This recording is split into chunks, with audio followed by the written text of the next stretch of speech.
Hey everyone, this is Jono, and I want to give you an awesome tip for making online group video calls, whether it's on Zoom or WebEx or Teams, much more interactive, engaging, and productive, okay? So this is the tip. Come on, give it to me, pipsqueak.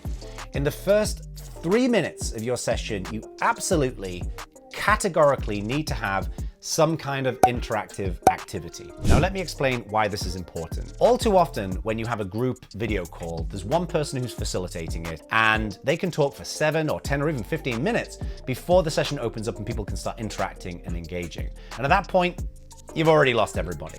They're pretending to pay attention on camera, but they're really checking their email, they're on Facebook, they're on Instagram, they're buying completely unnecessary tat on Amazon.com, okay? But here's the thing, if in the first 3 minutes of that session, you have some mechanism in which they interact, they use their keyboard, they use their phone to interact and share their perspectives and share their wisdom in some meaningful way, now you're socially, psychologically setting the expectations that this session is interactive from the get-go, okay? Now I've tested this extensively. I run this community leadership core accelerator where companies who are invested in building communities or doing DevRel can get much more consistent results every quarter.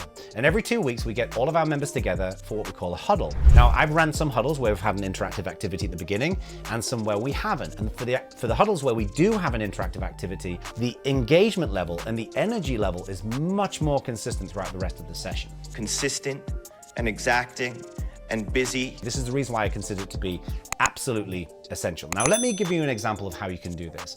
So in the community leadership core, we always reach out to our members and get a sense of what their goals are and also what their worries and their fears are. And it gives us a good sense of what they want to accomplish and how we can manage some of those fears. Now, one concern that a lot of our members have had historically has been time management. How do you make the most of your time? How do you make sure that you squeeze as much out of your day as you can?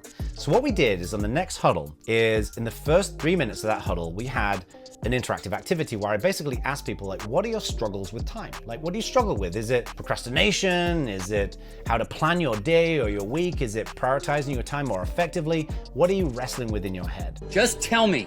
And what I did is I shared a link to a Coda doc, and then I asked them to go and share their struggles with time. And this document started filling up, right? Loads and loads of different pieces of feedback and concerns, way more diverse thinking and perspectives than any one person could share. And what it did is it then set the stage for the conversation we had later in the huddle, where we started exploring and brainstorming and coming up with different and new ideas of time management, where we could focus that conversation on the real needs of the group, as opposed to me just showing up and sharing what I think everybody needs to think, okay?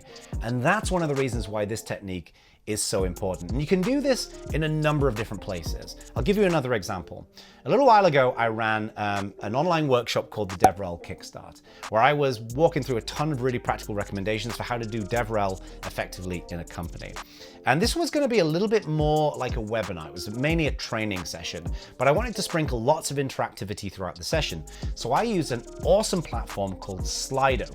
And Slido provides a mechanism in which you can basically ask a question on a slide, and you can give people either a link or they can scan a QR code, and they can go and interact, and the results update in real time, right?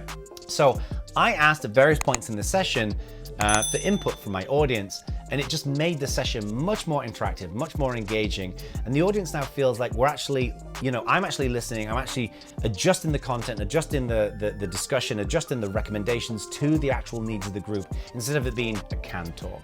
So that's what I would recommend.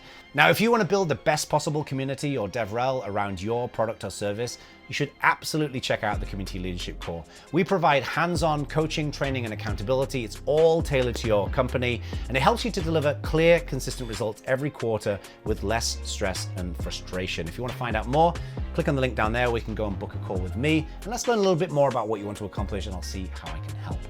And with that in mind, thank you for watching. All the best, and I'll see you in the next one.